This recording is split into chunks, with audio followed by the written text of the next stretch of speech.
Students welcome to home classes.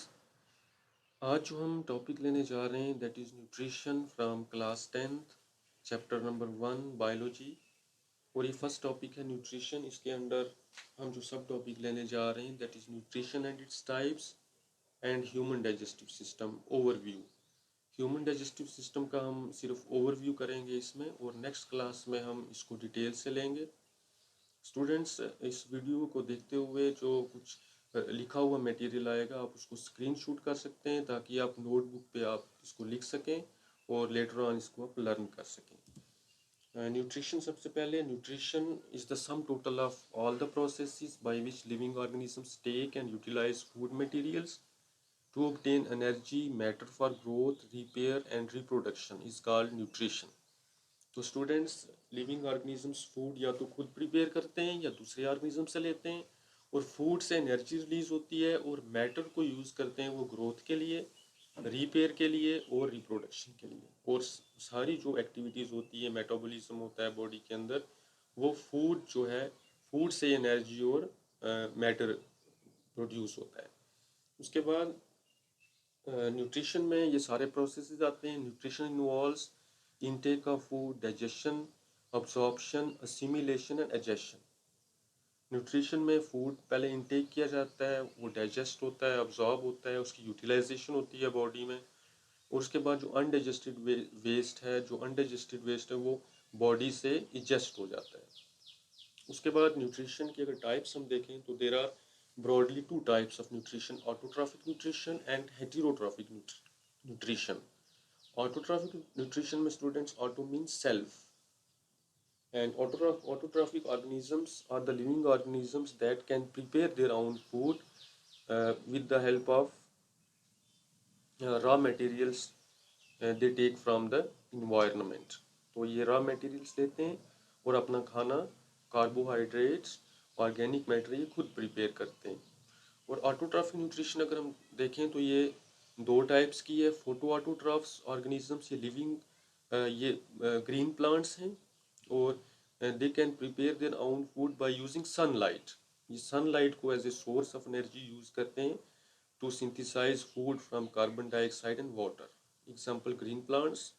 और chemoautotrophs में कुछ बैक्टीरिया आएंगे, दे use energy by the oxidation of substances in their environment and use this energy for synthesizing their food। तो वो environment में कुछ oxidation reactions करते हैं कुछ सबस्ट्रेट्स की, और वहाँ से जो एनर्जी रिलीज होती है उसको वो यूटिलाइज करते हैं अपना फूड प्रिपेयर करने के लिए। उसके बाद हेटेरोट्रॉफिक न्यूट्रिशन जो सेकंड है, ये these organisms take nutrition from the bodies of other organisms or by consuming the products of other organisms। ये दूसरे organisms से न्यूट्रिशन लेते हैं, दूसरे organism पर डिपेंडेंट होते हैं। First of all holozoic nutrition, इसमें it involves the taking of solid food materials. कुछ ऑर्गेनिजम्स जो है वो सॉलिड फूड मटेरियल लेते हैं, जैसे मैन की एग्जांपल है goat, cow, they take solid food materials. उसके बाद parasitic nutrition, it involves the feeding by one organism called the parasite on the body of other organism called host. इसमें एक organism parasite दूसरे के ऊपर dependent होता है न्यूट्रिशन के लिए, उससे वो फूड लेता है और थ्रू आउट लाइफ लेता है, और वो दूसरे ऑर्गेनिज्म होस्ट को इसका नुकसान होता है, उसको नुकसान पहुंचता है इसका। उसके बाद सेप्रोट्रॉफिक न्यूट्रिशन कौन सी होती है, ये ऑर्गेनिज्म डेड ऑर्गेनिज्म के ऊपर फीड करते हैं, और इनके इन्वायरमेंट में डेड ऑर्गेनिक मैटर होता है, ये उसके ऊपर ग्रो करते हैं और अपनी बॉडी से इंजाइम्स रिलीज करते हैं, and then the food is digested outside the body, और उसके बाद जो सिंपलर सब्सटेंसेस होती हैं वो ये बॉडी सरफेस से अब्जॉर्ब कर लेते हैं। उसके बाद सिम्बायोटिक न्यूट्रिशन, ये कौन सी होती है, सिम्बायोसिस मीन्स लिविंग टुगेदर। कुछ एसोसिएशंस हमारे बायोस्फीयर में हैं कि कुछ ऑर्गेनिजम्स जो हैं, कुछ स्पीशीज जो हैं, दे लिव इन एसोसिएशन। कुछ स्पीशीज साथ में इकट्ठी रहती हैं और इस एसोसिएशन को हम सिम्बायोसिस कहते हैं। तो समटाइम्स क्या होता है कि इस एसोसिएशन में एक म्यूचुअलिज्म आता है, the dependence on each other is called as mutualism. For example, E. coli that lives inside the intestine of man synthesizes vitamin B12 which is used by man, and E. coli receives in return simpler food from intestine of man. तो यहाँ ये दोनों dependent है nutrition के लिए। Man को vitamin B12 मिलता है जो उसकी प्रेजेंस में सिंथेसाइज होता है, और ई कोलाई को in return simpler food material मिलता है इंटेस्टाइन में। तो ये म्यूचुअलिज्म है, दोनों को न्यूट्रिशन का बेनिफिट जो है ये मिलता है। इसी तरह से प्लांट्स में एक लाइकन की एग्जांपल आती है और माइकोरीजा की एग्जांपल है, उसमें भी दोनों स्पीशीज जो हैं they are mutually benefited. This is symbiotic nutrition. उसके बाद process of nutrition in human beings. Human beings में mode of nutrition is holozoic. In holozoic nutrition solid food material is taken और उसके बाद उसकी डाइजेशन होती है इंजाइम्स की मदद से, और फूड सिमिलेशन होता है, सेल्स तक पहुंचता है, सप्लाई किया जाता है और वहाँ पर यूटिलाइज होता है फूड। तो डिफरेंट स्टेप्स इसके हैं: ingestion, digestion, absorption, assimilation and egestion.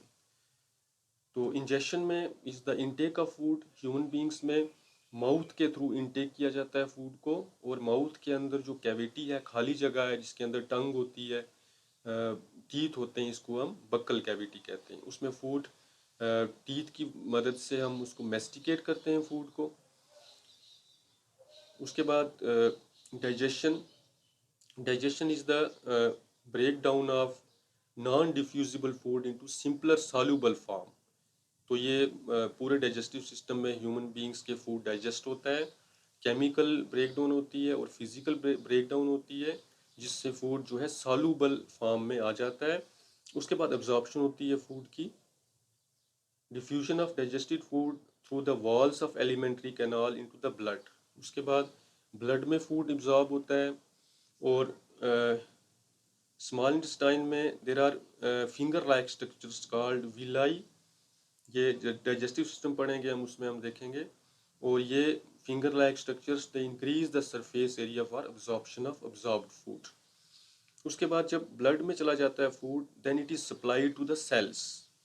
Sales की तरफ सप्लाई होता है, सिमुलेशन होती है फूड की, और absorbed food gets into the cells, we get energy, और वहाँ पर रिएक्शंस होती हैं, एनर्जी रिलीज होती है, और मैटर फिर यूज होता है ग्रोथ के लिए और रिप्रोडक्शन के लिए।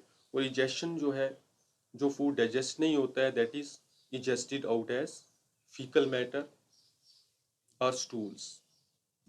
इसके बाद ह्यूमन डाइजेस्टिव सिस्टम, इसका हम ओवरव्यू करेंगे। इसके ऑर्गन्स कौन से हैं? सबसे पहले माउथ। माउथ के थ्रू हम फूड लेते हैं, और माउथ के अंदर बक्कल कैविटी। उसके बाद फेरिंग्स। फेरिंग्स के बाद जो है फूड पाइप। फूड पाइप के थ्रू खाना जो है ये स्टमक में जाता है। स्टमक में प्रोटीन्स की डाइजेशन होती है। उसके बाद स्टमक के बाद फूड जो है ये स्मॉल इंटेस्टाइन में जाएगा, ये longest part of the digestive system, alimentary canal, और इसमें फूड की कंप्लीट डाइजेशन होती है। डाइजेशन होने के बाद इसमें फूड की एब्जॉर्प्शन होती है, और उसके बाद फूड देन लार्ज इंटेस्टाइन में जाता है। और लार्ज इंटेस्टाइन में देखिए आप, इसमें फूड वाटर की एब्जॉर्प्शन होती है, और ये दैट इज़ लार्ज इंटेस्टाइन। और उसके बाद जो अनडाइजेस्टेड वेस्ट है that is removed through anus. और इसमें बहुत सारे डाइजेस्टिव ग्लैंड्स हैं, जैसे कि ये लीवर सबसे बड़ा ग्लैंड, दैट आल्सो रिलीजेस